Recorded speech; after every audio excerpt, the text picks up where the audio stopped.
샬롬. 2021년 7월 28일 동인교회 수요예배를 시작하겠습니다. 다 함께 사도신경으로 우리의 신앙을 고백하겠습니다. 나는 전능하신 아버지 하나님 천지의 창조주를 믿습니다. 나는 그의 유일하신 아들 우리 주 예수 그리스도를 믿습니다. 그는 성령으로 잉태되어 동정녀 마리아에게서 나시고 본디오 빌라도에게 고난을 받아 십자가에 못 박혀 죽으시고 장사된 지 사흘 만에 죽은 자 가운데서 다시 살아나셨으며 하늘에 오르시어 전능하신 아버지 하나님 우편에 앉아 계시다가 거기로부터 살아있는 자와 죽은 자를 심판하러 오십니다. 나는 성령을 믿으며 거룩한 공교회와 성도의 교제와 죄를 용서받는 것과 몸의 부활과 영생을 믿습니다. 아멘. 함께 찬송하시겠습니다. 찬송가 446장입니다. 찬송가 446장 함께 찬양하시겠습니다. 주 음성에는 참 기쁨 없도다. 날 사랑하신 주는 계시옵소서. 기쁘고 기쁘도다. 항상 기쁘도다.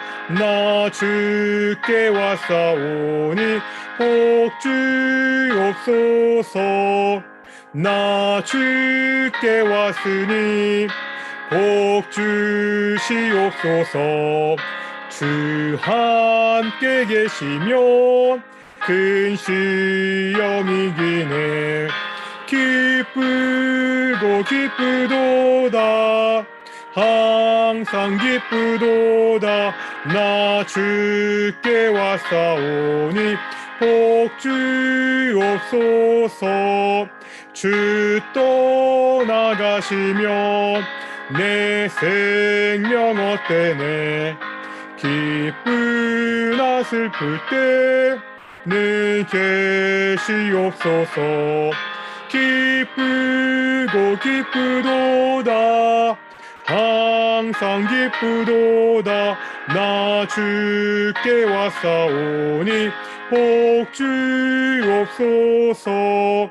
그 귀한 언약을 이루어 주시고 주 명령 따를 때는 계시옵소서.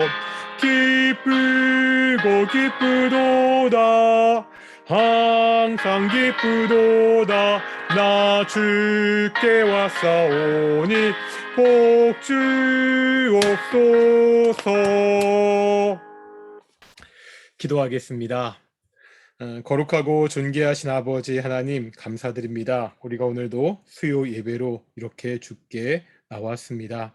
하나님, 코로나19 확진자가 늘어나서 이즘 교회가 함께 모여 예배하지 못하는 가운데 있습니다. 주일 예배도 다 가정에서 온라인으로 하는 그런 상황 가운데 있습니다.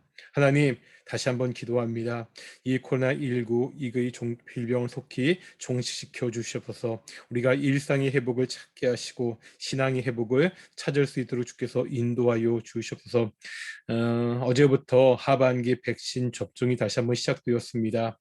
백신 공급이 원활하게 진행되도록 하시고 백신 접종하는 모든 행정적인 절차들이 원활하게 이루어질 수 있도록 인도하여 주시옵소서. 코로나19 질병에 걸려 고통받는 사람들 주께서 찾아가 주시고 그들을 만져주시고 그들을 회복시켜 주시옵소서. 아버지 하나님, 이 나라가 무엇보다 하나님의 말씀 위에 든든히 서는 나라가 되기 원합니다. 하나님이 원하시는 나라, 하나님의 가치관에 맞는 나라로 조금씩 바뀌어갈 수 있도록 인도하시고 주여 도와주시옵소서.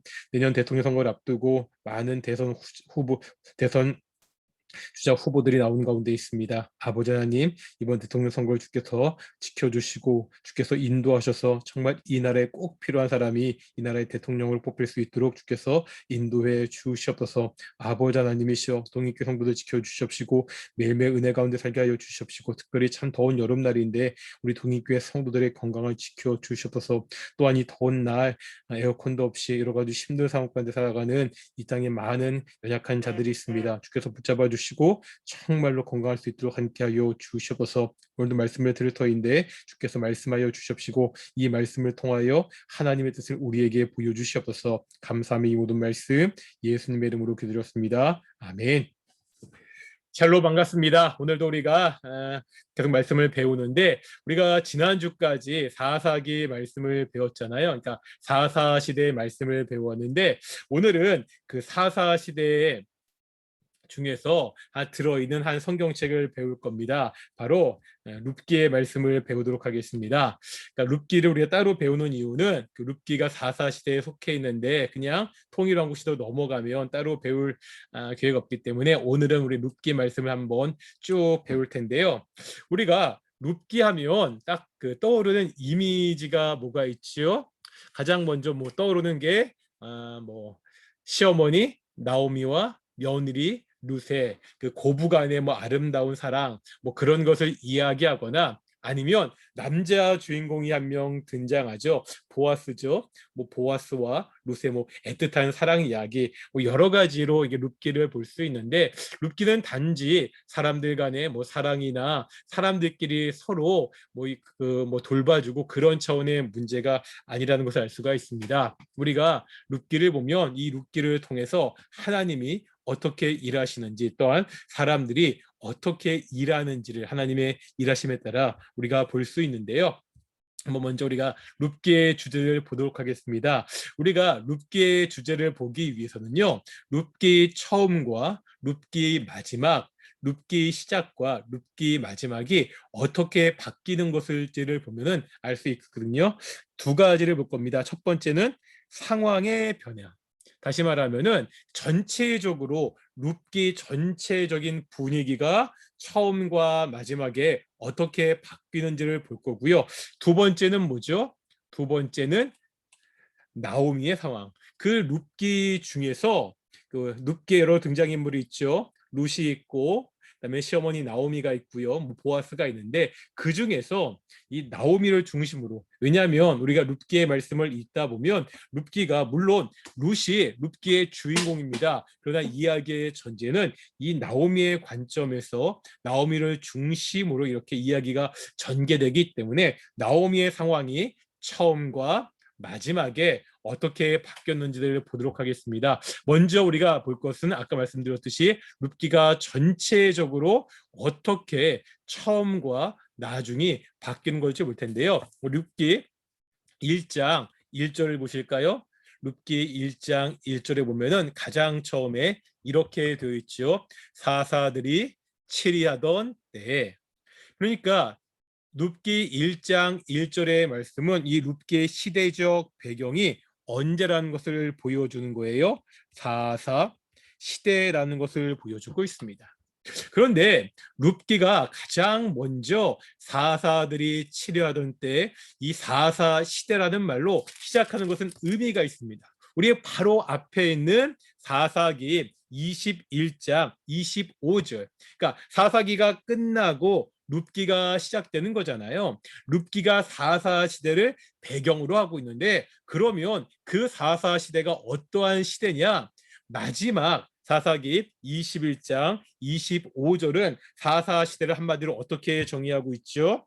그때 이스라엘의 왕이 없으므로 사람이 각기 자기의 소견에 옳은 대로 행하였더라. 4사 시대는 어떠한 시대라고요? 이스라엘의 왕이 없으므로 사람들이 자기의 소견에 옳은 대로 행하던 시대. 그런데 이 말이 어떤 의미가 있다고 말씀드렸죠? 4사 시대에 정말로 왕이 없었나요? 물론 인간 왕은 없었습니다. 다른 민족과 같이 인간으로 세워진 왕은 없었지만 이스라엘 가운데 왕이 있었습니다. 누가 왕이었죠? 하나님이 왕이었던 시대가 4사 시대였습니다. 그런데 이스라엘 백성들은 뭘 인정하지 않는 거죠? 하나님이 왕이라는 사실을 인정하지 않고 자기의 소견에 옳은 대로 자기의 생각에 옳은 대로 제멋대로 행하던 시대가 4사 시대였습니다. 그래서 우리가 지난번에 이미 여러 차례 반복해서 봤잖아요. 4사 시대 악의 순환의 구조가 있습니다. 기억나시죠? 첫째, 이스라엘 백성들이 하나님 앞에서 악을 행합니다. 그 악을 보시고 하나님이 진노하셔서 그들을 심판하시는데 어떻게 심판하시죠? 이방 민족을 하나님의 심판의 막대기로 들어 사용하십니다. 그래서 이스라엘 백성들을 압제하죠. 그 압제 가운데 이스라엘 백성들이 하나님께 회개하고 부르짖으니까 하나님께서 그 회개와 부르짖음을 듣고 구원하시는데 그 구원의 방법은 또 뭐였죠? 바로 사사를 세워서 하나님께서 이스라엘 백성들을 구원하십니다. 여기서 한 사이클로 이야기가 끝나면 좋은데 사사기에 반복되는 그런 문구가 있었습니다. 뭐죠? 여호와의 목전에 또 악을 행하여, 여호와의 목전에서 다시 악을 행해서 또 악을 행하고, 하나님이 진노하시고 심판하시고, 심판 때문에 부르짖고 회개하고 하나님이 구원하시고, 그런데 또 악을 행하고, 이러한 악의 순환이 반복되던 시대, 그 결론은 왕이 없으므로, 하나님을 왕으로 인정하지 않으므로 자신들의 소견에 옳은 대로 살던 시대가 사사 시대였습니다. 이렇게 보면 룻기의 시작은 사사 시대라는 굉장히 암울한 시대적 배경을 가지는 것을 볼 수가 있습니다. 그런데 룻기 1장 1절에 보면 단순히 시대적 배경이 사사 시대이기 때문에 암울한 것이 아니죠. 계속 보겠습니다. 사사들이 치리하던 때에 그 땅에 흉년이 드니라. 여기 보면 흉년이 들었다고. 그러니까 룻기 1장은, 룻기의 시작은 흉년으로 시작되고 있습니다. 뭐 살다가 보면 흉년이 들 수가 있죠. 살다가 보면 어려운 일이 있을 수 있습니다. 그런데 여기서 재미난 표현이 있습니다. 그냥 흉년이 드니라가 아니라 그 땅에, 그 땅이라고 특별하게 이야기하고 있습니다.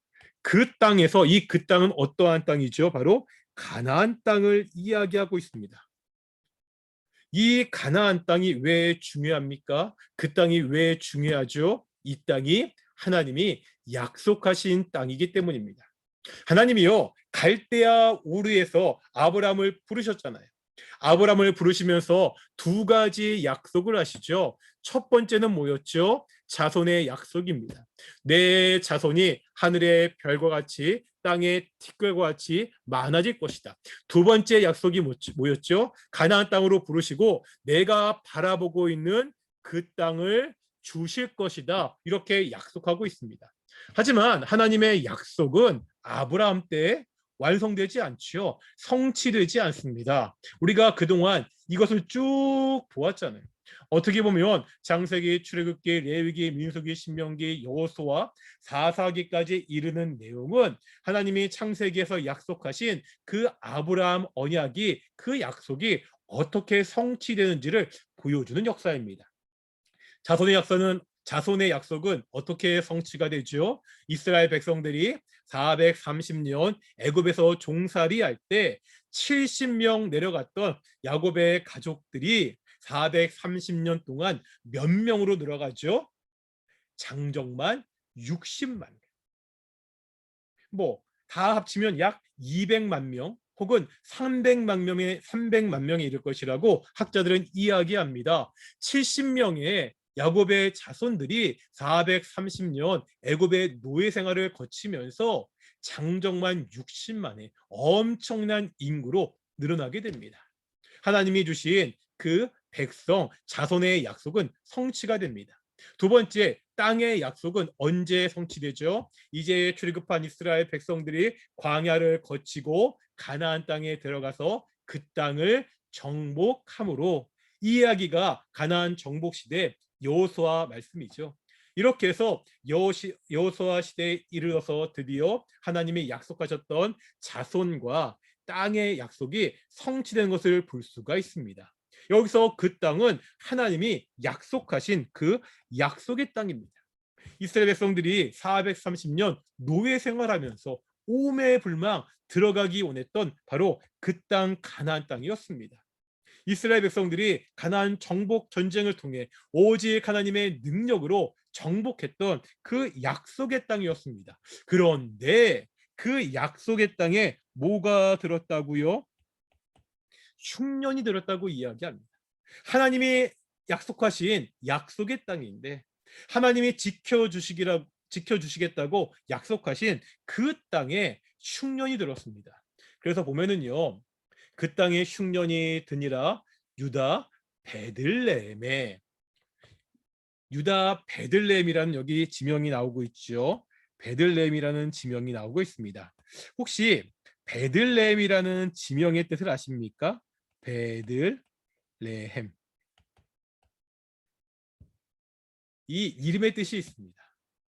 사실 이게 시장 같은데, 옛날 재래시장 같은데 보면은요, 이 베들레헴이라는 그 상호를 가지고 있는 그 가게들을 간혹해서 볼 수가 있습니다. 혹시 어떠한 것을 파는 가게가 이 베들레헴이라는 상호로 그렇게 가게 이름을 쓰죠? 바로 떡집입니다. 그래서 옛날 시장에 가면 뭐 베들레헴 떡집 이렇게 이름 붙인 떡집들이 있었거든요. 왜 그렇게 이름을 붙이는 거죠? 이 베들레헴이 떡의 집이라는 뜻을 가지고 있기 때문입니다.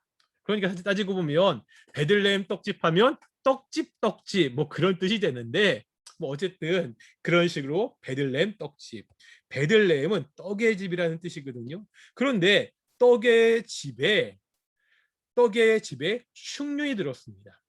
흉년이 들면 더 이상 뭐가 없죠? 떡이 없는 그러한 상황이 된 거예요. 그러니까 하나님이 약속하신 가나안 땅에 흉년이 들어 떡의 집에 떡이 없는 그러한 상황으로 그렇게 이야기가 시작되는 것을 볼 수가 있습니다. 그래서 역시 계속해서 1장 1절에 보면 한 사람이 그의 아내와 두 아들을 데리고 모압 지방에 가서 거류하였더니, 지금 무슨 말이죠? 약속의 땅에 살던 사람이, 떡의 집에 살던 사람이 떡의 집에 떡이 없으므로 그 약속의 자손이 하나님의 약속의 땅을 떠나는 것을 1장 1절은 보여주고 있습니다. 그러니까 룻기 1장 1절의 말씀은 철저하게 이 1장 1절 이 룻기의 시작이 얼마나 암울하고 얼마나 절망적인지를 우리에게 보여주고 있습니다. 룻기의 시작은 굉장히 어두워요. 암울하고 절망적입니다. 이렇게 시작했던 룻기가 이제 그 결말에서 어떻게 바뀌는지를 보겠습니다. 결말 보겠습니다. 우리 4장 18절부터 22절에 보면은 족보가 나오죠. 그러니까 맨 처음 사사 시대로 시작했던 룻기는 마지막 족보로 끝나거든요. 그런데 보겠습니다. 4장 18절에 보면 베레스의 계보는 이러하니라 그러면서 베레스의 족보 계보를 소개하고 있는데요. 여기서 중요한 것은 베레스의 족보가 아닙니다. 이 족보가 누구로 끝나는 거냐는 거예요. 보겠습니다. 4장 22절에 보면 누구로 끝나죠? 다윗으로 끝나는 것을 볼 수가 있습니다. 다윗이 왜 중요합니까? 이스라엘 왕들 가운데 하나님의 마음에 들었던, 하나님의 뜻을 행했던 위대한 왕입니다. 그러니까 룻기 맨 처음에는 암울하고 절망적인 이야기로 시작해왔는데 이제 룻기 마지막에 다윗으로 끝나는 족보를 보여주므로 이제 새로운 희망이 시작된다는 것을 그렇게 보여주고 있습니다. 절망에서 시작했던 그 룻기의 이야기가 마지막에는 새로운 희망으로 끝나는 것을 볼 수가 있죠. 또 룻기의 족보가 왜 중요하죠? 우리 마태복음 1장 보겠습니다. 마태복음 1장인데요. 먼저 1장 3절부터 5절까지 보시겠습니까? 마태복음 1장 3절부터 5절까지랑 룻기 4장 18절부터 22절을 비교해 보겠습니다. 같은 족보가 나오고 있습니다.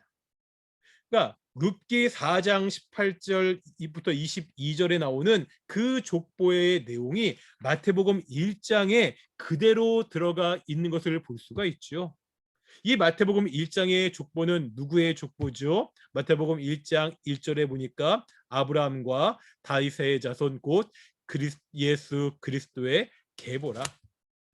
아까 룻기의 족보 마지막이 다윗으로 끝난다고 했잖아요. 바로 아브라함과 이 다윗을 통해 오시는 예수님의 족보. 이 예수님의 족보 가운데 이 룻기의 족보가 들어있는 것을 우리가 볼 수 있습니다. 약속의 땅, 가나안 땅에 흉년이 들고 떡의 집 베들레헴에 떡이 없어서 하나님의 약속의 백성들이 약속의 땅을 떠나고 있습니다. 사사 시대라는 어둡고 침울한 암울한 시대적 배경으로 룻기는 시작하고 있습니다. 하지만 룻기는 그 마지막에 다윗의 족보를 보여주므로 이제 새로운 희망이 시작되는 것을 보여주고 있고요. 이 다윗의 족보가 결국 예수님을 통해 성취되는 것을 성경은 보여주면서 룻기의 이야기는 철저히 절망 가운데 있던 이스라엘 백성들이 어떻게 새로운 희망을 가지게 되는지를, 인류 전체로 이야기하면 철저하게 절망 가운데 있던 사람들이 어떻게 새로운 희망을 갖게 되는지를 우리에게 보여주고 있습니다. 룻기 전체의 그 상황을 보면은 이렇게 바뀌는데, 그 중에 우리가 좀 더 자세히 보면은요, 나오미를 통해서도 이와 비슷한 것을 우리가 볼 수 있습니다. 말씀드렸죠. 물론 룻기의 주인공은 룻이 맞습니다. 그런데 우리가 룻기를 쭉 읽어보면 그 이야기의 진행은 나오미를 중심으로, 그러니까 나오미가 이야기를 이끌어가는 것을 우리가 볼 수가 있거든요. 나오미의 시각으로 볼 수 있는데, 한번 나오미가 먼저 시작할 때 1장에서 어떠한 상태인지 보겠습니다. 1장 1절부터 5절에 보면 쭉 이야기가 나오는데요. 2절 보겠습니다. 그 사람의 이름은 엘리멜렉이요. 그러니까 약속의 땅을 떠나서 모압 지방으로 간 사람의 이름은 엘리멜렉인데, 그 아내의 이름이 누구죠? 바로 나오미입니다. 나오미에게는 두 아들이 있죠. 말론과 기론입니다. 지금 엘리멜렉이 나오미를 데리고 두 아들을 데리고 모압 지방에 들어가서 사는 거예요. 왜요? 약속의 땅에 흉년이 들었기 때문에. 그런데 살려고 갔던 모압 지방에서 문제가 생기죠. 3절 보겠습니다. 나오미의 남편 엘리멜렉이 죽고 이제 고향을 떠나서 이방 땅에 갔는데, 낯선 땅에 갔는데 자기를 인도했던 남편이 죽었습니다. 그래서 나오미와 그의 두 아들이 남았습니다. 나오미는요, 절망하지 않고 열심히 노력해서 이 두 아들을 키웠습니다. 그래서 결국 두 아들을 장가 보내기까지 이르렀습니다. 그래서 4절에 보면 그들은 모압 여자 중에서 그들의 아내를 맞이하였는데 하나의 이름은 오르바요 하나의 이름은 루시없더라. 그들이 거기에 거주한 지 10년쯤에. 그러니까 남편이 죽고서 10년 동안 열심히 고생해서 아이들을 키우고 그 아이들을 결혼시키기까지 했습니다. 우리의 뭐 어머니들 모습 아닙니까? 정말 어려운 상황 가운데서 정말 고생해서 자식들을 다 키워놨습니다. 그런데 5절 보겠습니다. 뭐라고 나오고 있죠? 말론과 기론 두 사람이 다 죽고 그 여인은 두 아들과 남편의 뒤에 남았더라. 그렇게 애지중지하면서 열심히 노력해서 키웠던 두 아들도 결국 죽었다고. 그러니까 지금 나오미 어떤 상황이죠? 낯선 이방 땅입니다. 낯선 이방 땅에서요, 남편도 죽고 두 아들도 죽었습니다. 남아있는 것은 그냥 두 며느리입니다. 그러니까 지금 나오미의 가정은 새 가부집, 남자들이 하나 없는, 경제적 능력이 있는 남자들이 하나 없는 그냥 과부들의 집이 되고 말았습니다. 아주 암울하고 절망적인 상황이죠. 그래서요, 나오미는 자신을 어떻게 생각합니까? 나오미가 결국 베들레헴에 돌아오는데 1장 20절 21절에 보면 뭐라고 지금 이야기하고 있죠? 1장 20절 21절에 보면 한번 읽어볼까요? 나오미가 그들에게 이르되 나를 나오미라 부르지 말고 나를 마라라 부르라. 이는 전능자가 나를 심히 괴롭게 하셨음이니라. 뭐라고 지금 이야기하고 있죠? 나를 나오미라고 부르지 말고 마라라 부르라. 나오미라는 말의 뜻은 즐거움, 기쁨이라는 뜻을 가지고 있습니다. 그런데 이제 고향 사람, 그러니까 고향에 들어오니까 사람들이 나오미였잖아 이렇게 부르니까 나오미는 나를 더 이상 나오미 즐거운 자라고 부르지 말고 마라. 마라의 뜻은 괴롭다는 뜻입니다. 괴로운 자라는 뜻입니다. 나를 괴로운 자라 부르라고 이야기합니다. 나오미는 지금 너무나 괴롭다는 거예요. 즐거움은 전혀 남아있지 않은 아주 괴로운 상태입니다. 왜죠? 전능자가 하나님이 나를 심히 괴롭게 했다고 이야기합니다. 그러면서 21절 보겠습니다. 뭐라고 이야기하고 있죠? 내가 풍족하게 나갔더니. 그래도 고향 땅을 떠날 때는 남편도 있고 두 아들도 있었는데 내가 풍족하게 나갔더니 여호와께서 내게 비어 돌아오게 하셨느니라. 나는 지금 텅 비어 있다는 거예요. 왜 비어 있습니까? 하나님이 비게 하셨다는 거예요. 남편도 죽고 두 아들도 죽어버린 아무것도 없는 절망적인 상황을 나오미는 그렇게 이야기하고 있습니다. 그러니까 룻기의 시작은 나오미의 관점으로 봐서도 얼마나 철저하게 한 여인이 절망 가운데 있는지를 그렇게 보여주고 있습니다. 그런데 결말 보실까요? 4장 17절입니다. 4장 17절 한번 보실까요? 그의 이웃 여인들이 그에게 이름을 지어주되 나오미에게 아들이 태어났다 하여 그의 이름을 오벳이라 하였는데, 무슨 말이죠? 지금 이웃의 여자들이 아기가 태어났을 때 하는 이야기입니다. 사실 이 아기는요, 나오미가 직접 낳은 아이가 아니죠. 나오미의 며느리였던 룻이 보아스와 결혼해서 낳은 아들이었습니다. 그런데 이웃 사람들이 뭐라고 이야기하고 있습니까? 나오미에게 아들이 태어났다. 처음 나오미는 왜 자신이 비어 있었다고 이야기했죠? 어차피 먹을 것은 없었거든요. 나오미가 비어 있는 이유는요, 남편도 죽고 아들도 죽었기 때문입니다. 그런데 마지막 결말에 보면 그 비어진 자식의 자리가 채워지는 것을 우리가 볼 수 있습니다. 그렇다면 나오미를 입장에서 나오미를 중심으로 룻기를 보면 룻기는 어떠한 내용이 있는 거죠? 비워 있는 나오미가 어떻게 채워지느냐. 상황적으로 보면 절망적인 상황 가운데 있던 그 이스라엘이 어떻게 새로운 희망으로 가느냐를 보여주는 책이 룻기였습니다. 나오미를 중심으로 보면 비어있는, 역시 절망 가운데 있던 나오미가 어떻게 채워지는지, 어떻게 희망을 가지게 되었는지를 보여주는 책이 바로 룻기입니다. 룻기는 절망에서 희망으로, 비어짐에서 채워짐으로 그렇게 진행되는 것을 우리에게 보여주고 있습니다. 그렇다면 여기서 우리가 해야 되는 질문이 있죠. 뭐죠? 어떻게 채워지느냐? 그러니까 누가 회복하느냐? 절망적에 있던 그 이스라엘을 누가 어떻게 회복하느냐? 비어있던 그 나오미를 누가 회복시키느냐 봤을 때 룻기는 크게 두 가지를 이야기하고 있습니다. 첫째는 뭐라고요? 하나님의 인애, 두 번째는 사람의 인애입니다. 이것은 시브리어로 헤세드라는 말입니다. 우리나라 말로 인애, 은혜라고 번역되는 거죠. 우리가 많이 들었던 말이죠. 성경에서 굉장히 중요한 단어입니다. 헤세드, 은혜, 인애. 그러니까 풍성한 자가,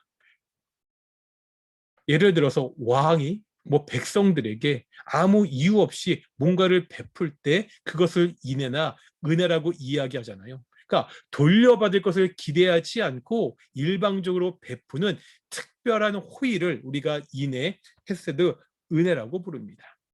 룻기에 보면 이 인애가 두 가지로 나타난다는 거예요. 다시 첫 번째는 누구의 인애라고요? 하나님의 인애입니다. 두 번째는 사람의 인애입니다. 절망 속에 있던 그 이스라엘 백성들을 희망으로 바꾸는 것은 텅 비어 있던 나오미를 채우는 것은 첫째 하나님의 인애였습니다. 하나님의 헤세드 은혜였습니다. 우리 룻기 1장 6절 보실까요? 룻기 1장 6절 보시면 보겠습니다.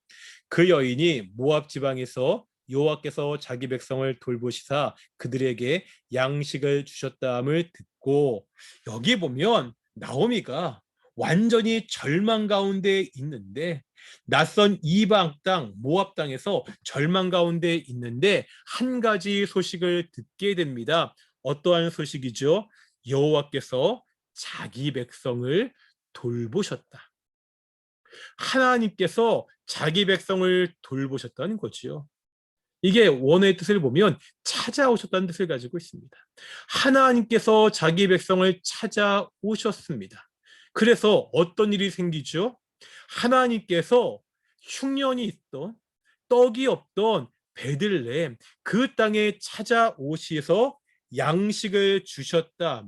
하나님이 텅 비어있던 그 땅에 찾아오시니까 그 비어있던 땅에 양식이 생겼습니다. 떡이 없던 베들레헴에 하나님이 찾아오시니까 바로 그곳에 떡이 생겼습니다. 바로 회복의 시작은 뭐로부터 시작되는 거예요? 하나님의 은혜입니다. 하나님의 찾아오심입니다. 하나님의 그 땅에 오심으로 이제 그 땅이 회복되는 것을 우리가 볼 수 있습니다. 4장 13절과 14절 보실까요? 4장 13절과 14절에 보면 우리 13절 보실까요? 이에 보아스가 룻을 맞이해 아내로 삼고 그에게 들어갔더니 여호와께서 그에게 임신하게 하심으로 그가 아들을 낳은지라. 누가 아들을 낳은 거죠? 룻이 보아스를 통해서 아들을 낳았는데 이 아들을 낳게 하신 분이 누구라고요? 하나님이시라고요. 처음에 흉년의 문제가 있었죠. 하나님이 그 땅에 찾아오시자 흉년의 문제가 해결되었습니다. 나오미가 남편과 그 두 아들을 다 잃었습니다. 그런데 하나님이 찾아오시자 다시 그 가정에 아들이 생기기 시작했습니다.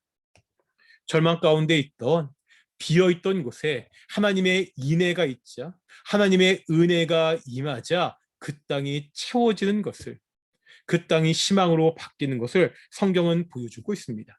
누가 회복합니까? 어떻게 회복될 수 있습니까? 어떻게 절망에서 희망으로 갈 수 있습니까? 첫 번째, 하나님의 인애입니다.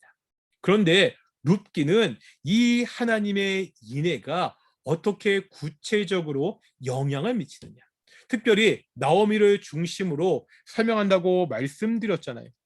나오미에게는 두 가지 문제가 있었죠. 굶주림의 문제가 있었습니다. 두 번째 어떤 문제가 있었죠? 자식이 없는 문제가 있었습니다. 그런데 나중에 보면 이 두 가지가 다 채워지게 되죠. 물론 하나님이 찾아오셔서 그 땅 가운데 양식을 주셨죠. 하나님이 아들을 낳게 하셨습니다. 그런데 이 하나님의 인애가 어떻게 나오미에게 임하느냐? 그냥 아무것도 없던 나오미에게 갑자기 하늘에서 뚝 양식이 떨어지고 하늘에서 또 아들이 떨어지는 것이 아니라 사람의 인애를 통해서. 그러니까 하나님의 은혜가 나오미에게 누구를 통해서요? 사람을 통해서 이렇게 오는 것을 볼 수가 있습니다. 어떤 사람? 사람의 인애. 인애를 베푸는 사람.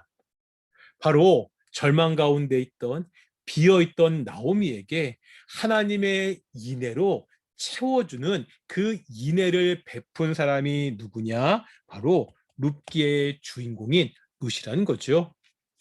2장 17절부터 18절까지 보면 우리가 잘 아는 유명한 구절이 있죠. 17절, 18절 우리 17절, 18절, 아니 우리 한번 여기 1장에 보면은요. 1장 17절 보겠습니다. 1장 17절. 어머니께서 죽으시는 곳에서 나도 죽어 거기 묻힐 것이라. 만일 내가 죽는 일 외에 어머니를 떠나면 여호와께서 내게 벌을 내리시고 더 내리시기를 원하나이다 하는지라. 이게 무슨 내용이죠? 이제 나오미가 고향 땅에 하나님이 찾아오셔서 양식이 있다함을 듣고 모압 땅을 떠나서 고향으로 들어오는데 두 며느리가 계속 따라가죠. 그 길 위에서 나오미가 두 며느리에게 돌아가라고 이야기합니다. 두 며느리는요, 둘 다 처음에는 가지 않으려고 했습니다. 하지만 나오미가 간곡하게 이야기하자 오르반은 돌아갔습니다. 하지만 룻은 여기의 고백처럼 어머니께서 죽으신 곳에 나도 죽어 거기를 묻힐 것이다, 이렇게 고백하면서 이 룻이 나오미를 따라오고 있습니다. 이 룻이 어떠한 역할을 합니까? 우리 2장 17절, 18절 보실까요? 17절, 18절입니다.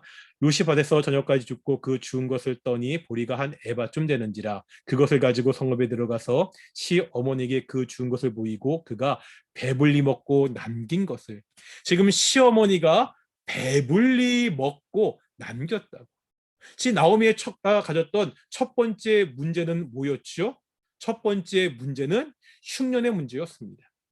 나오미에게 있었던 그 흉년의 문제가 채워지고 있죠. 누구를 통해서? 룻을 통해서.